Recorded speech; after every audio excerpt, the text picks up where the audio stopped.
परमात्मा कबीर जी प्रतिदिन उस लड़की के घर पर जान लगे, क्योंकि एक दोया की परीक्षा और रह रही थी। वो अर्जुन सर्जुन आए 10, 5, 20 दिन में वापस। तो सभी शिष्यों ने कहा कि भाई गुरु जी तक कति बिगड़ गए और भाई हम तक की तो बाहर निकलन जोगे नहीं छोड़े। ऐसे ऐसे एक वैश्या के पास जाते हैं और एक दिन तो शराब के नशे में न ये भी नहीं पता तू कहाँ घूम रहे हो, और सरे बाजार में उस वैश्या को लिए फिर रहे थे हैं। और भाई गुरुजी पहले वाले कौन रहे? अर्जुन सर्जुन ने कहा तुम क्या बक रहे हो, तुम क्या बोल रहे हो? ने कहा मैं तुम्हें शर्म नहीं आती, तुम्हारी जीभ कट जानी चाहिए, तुम एक महापुरुष पर ऐसा लांछन लगा रहे हो। वो कहने लगे तुम्हें यकीन नहीं? अगर नहीं, हमें कोई यकीन नहीं हो सकता तुम्हारी बातों का, हम उनको बहुत निकट से जानते। अरे तुम नहीं मानते कि नहीं मानते कि आज भी शाम को देख लेना उनके उसी के पास मिलेंगे। अब अर्जुन सर्जुन ने सोचा भी जय आज भी गुरुजी हमें वहां मिल गए था, फिर तो बात अब झूठी तो नहीं हो सकती। अब शाम के समय वो गए, गर्मियों का दिन, आंगन में बैठे गुरुजी परमात्मा चारपाई पर, वह बेटी बैठी नीचे और परमात्मा के पैर दबा रही, और परमात्मा कबीर जी उनको ज्ञान सुना रहा अपनी बेटी को। अब अर्जुन सर्जुन ने झांक कर देखा, नू सामने बैठे होता है। एक बात आगे निकल गए, फिर सोचा भाई जकर तक करना चाहिए, ये तो बात बिगड़गी, गुरुजी बदनाम हो जाएंगे यहाँ बैठने से। तो दोनों अंदर आगे, उनका पहले वाला भाव नहीं था। दोनों ने फिर भी कुछ शिष्टाचार का सहारा लेते हुए कहा कि गुरुदेव आपको यहाँ नहीं बैठना चाहिए, ये तो एक बदनाम औरत का द्वार है, प्रभु आप जैसे महापुरुष बदनाम हो जाएंगे। तो परमात्मा ने कहा कि अर्जुन सर्जुन तुम्हारी बुद्धि भ्रष्ट हो ली भाई, अब तुम मेरे शिष्य नहीं रहे, मेरे गुरु हो गए। जब तुम मुझे शिक्षा दे रहे हो, भाग यहाँ से, भाग जाओ यहाँ से। अब क्या कहा परमात्मा ने? कहा कि ऊंच नीच में हम रहें, ये तो हाड चाम की दे, अर्जुन सर्जुन समझियो तुम करियो शब्द स्नेह। अब अर्जुन सर्जुन की कुछ अच्छी किस्मत थी, वो जान गए कि तुमने तो बात बिगाड़ दी। ने कहा मैं इतना ज्ञान दिया करते परमात्मा डेली, और आज ये ऐसा हो सकता है? फिर उनकी बुद्धि मत आ गया बात, लेकिन बात बिगड़ चुकी थी। दोनों ने पैर पकड़ दिए परमात्मा के और कहा परमेश्वर हम पापियों को माफ कर दो, हम पापियों को माफ कर दो। अन्य वो जो 64 लाख का टोल था उन्होंने तो माफी भी ना मांगी, और उन दोनों ने आकर अक्षमा याचना की। परमात्मा बोले भाई बात सुन ले। कहते हैं जैसे कवि का एक दुआ है कि ये धागा प्रेम का मत तोड़ो चटकाए, और टूटे तो फिर मिले नहीं, मिले तो गांठ पड़ जावे। अब गुरु शिष्य का जो नाता ये बहुत नाजुक होता है। अभी तक तुम मुझे ईश्वर समझ रहे थे, ईश्वर नहीं समझ रहे थे, परमेश्वर की शक्ति से युक्त जरूर मानो थे, और उस भाव से तुम चलते रहते तो तुम्हारा कल्याण होता। अब अर्जुन सर्जुन तुम मेरे इस शरीर से मोक्ष प्राप्त नहीं कर सकते। कितनी नम्रता कर लो और कितना तुम माफी मांग लो, तुम्हारे अंदर दोष घर कर चुका है। अब तुम मेरे इस शरीर से पार नहीं हो सकते, तुम्हारा वो भाव नहीं बन सकता। अब वो भी मान गए इस बात ने, कहा हाँ गुरुदेव बात तो आपकी नो की न है, पर परमात्मा आपने ऐसा ज्ञान दे दिया, अब हम मरण के रहे ना जीण के।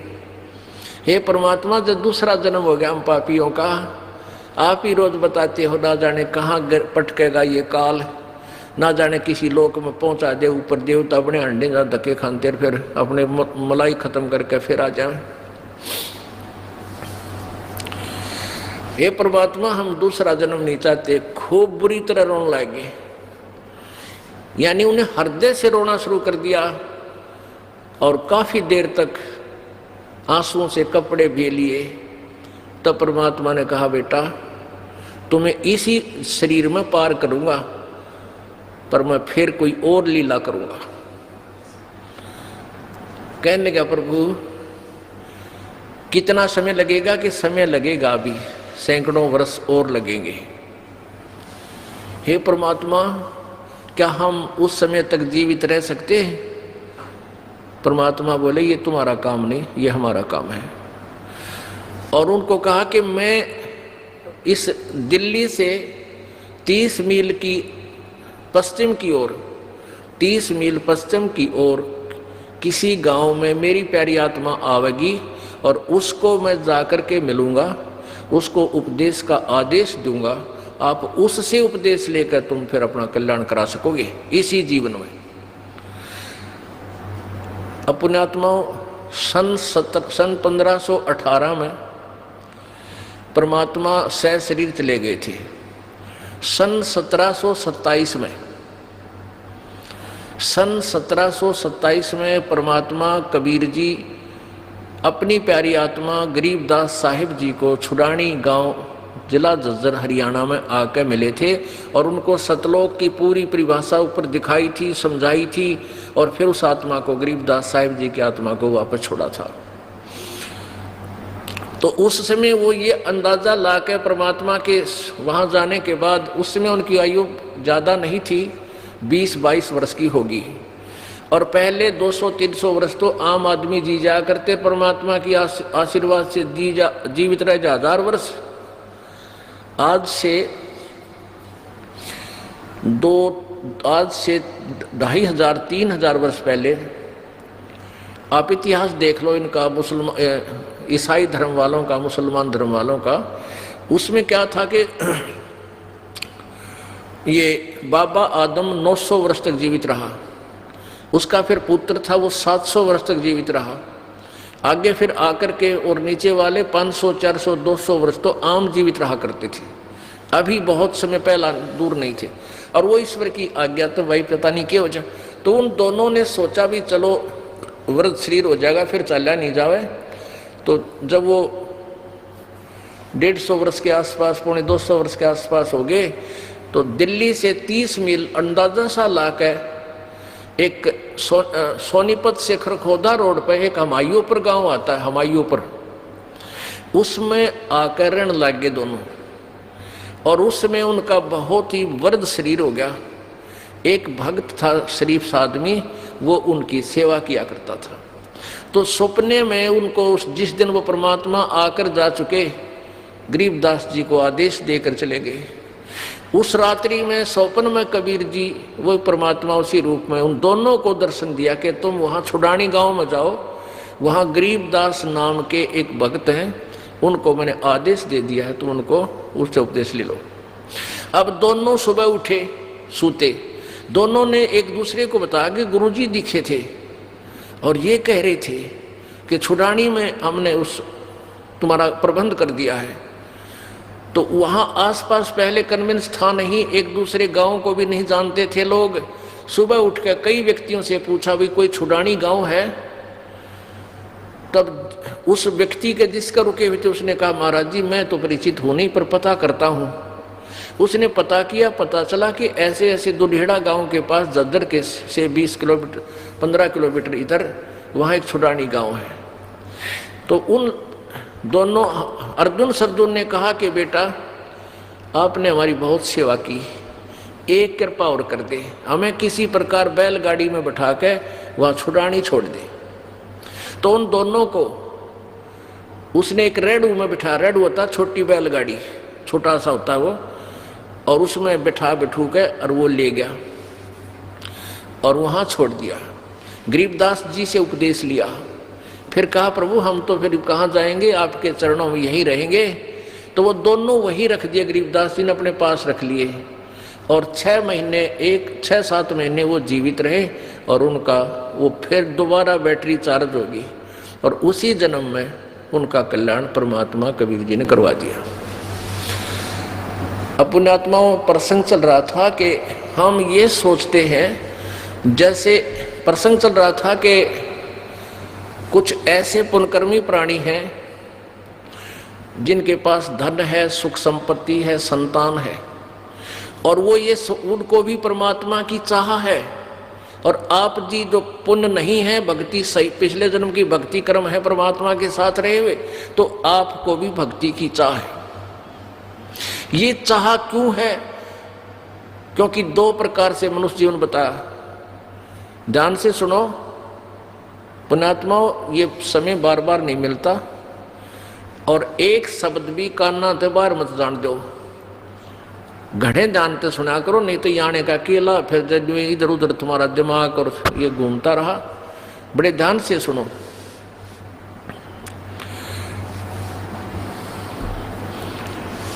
दो प्रकार से मानव शरीर मिलता है।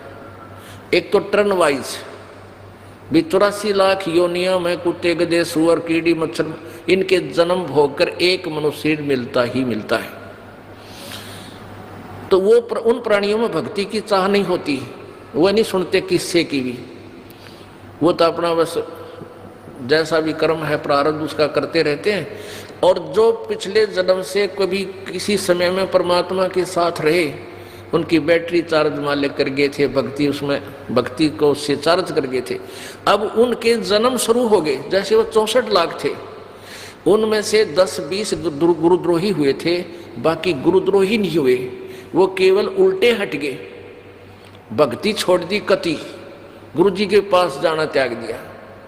तो उन व्यक्तियों का फिर उस पुण्य के आधार, भक्ति के आधार से और किए हुए पुण्यों के आधार से वो मनुष्य जीवन शुरू हो गया।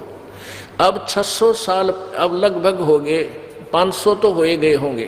तो इस 500 वर्ष में आपके लगभग 15, 16, 17 जन्म हो चुके हैं, और आप मनुष्य जीवन प्राप्त करते हुए आ रहे हैं। और प्रत्येक बार आप परमात्मा की चाह में इधर उधर कोई संत की आड़ ओट अवश्य लेते हो, आप रह ही नहीं सकते। और जो अच्छी पुण्यात्मा है वो घर से निकलती है परमात्मा पाने के लिए, उनको ये नकली संत मिल जाते हैं, और उनके पास ज्ञान तो दिशा है पता है ना, भक्ति का कोई साधन होता, तो कुछ दिनों के बाद उस ज्ञान घसे पिटे ज्ञान को स्वयं ग्रहण करके वो पुण्यात्माएं स्वयं ही गुरु बन जाती हैं और उपदेश देने लग जाते हैं। अब उनके द्वारा किए गए अनुष्ठानों से लाभ किसी को होता तो नहीं, लेकिन एकाध को जो गुरु पद प्राप्त कर लेता है तो उसकी पुण्य कमाई से एकाध को लाभ हो सकता है। वो जैसे एक टायर से दूसरे टायर में हवा भरने वाली बात है। तो कुछ दिनों के बाद वो जो उपदेश करता था या पाठ करता है, किसी से पूजा लेता है, तो कुछ दिनों में वो पहले तो उसके जो पुण्य है तब तक तो वो खूब चलता है, वो खूब दुनिया को गुमराह करता है, नाम भी देता है, शिष्य भी बना लेता है नरे। और कुछ दिनों के बाद क्या होती है कि उसके पुण्य अक्षीण हो जाते हैं, तब उसकी दुर्गति शुरू हो जाती है। या तो वो कोई कोढ़ से पीड़ित होगा, क्या किसी की टांग कटेगी, क्या अंधा होगा, ना भुगत का मरेगा, इससे जन्म में ब्राह्मण माटी हो जाएगी, और आगे फिर यम के दूत दे ही तोड़ेंगे। परमात्मा कहते हैं जीवित जग में जूती पड़े फिर जम तोड़े छाती, और जिंदा जी तो उनकी ब्राह्मण माटी दिखा दूंगा जो नकली गुरु पड़े फिरे हैं। और ये कई पंथों के मैंने मुखिया देखे, उनकी क्या दुर्गति हुई अंत में, वह कैसे भुगत कर मरे हैं, उनके इतिहास लिखे हुए हैं, क्योंकि वो भक्तिहीन हो गए थे, वह पुण्यकर्मी प्राणी। और गुरुपद पाकर वो दुनिया को धोखा देकर भोली आत्माओं को काल के जाल में फंसाकर महापापी हो गए।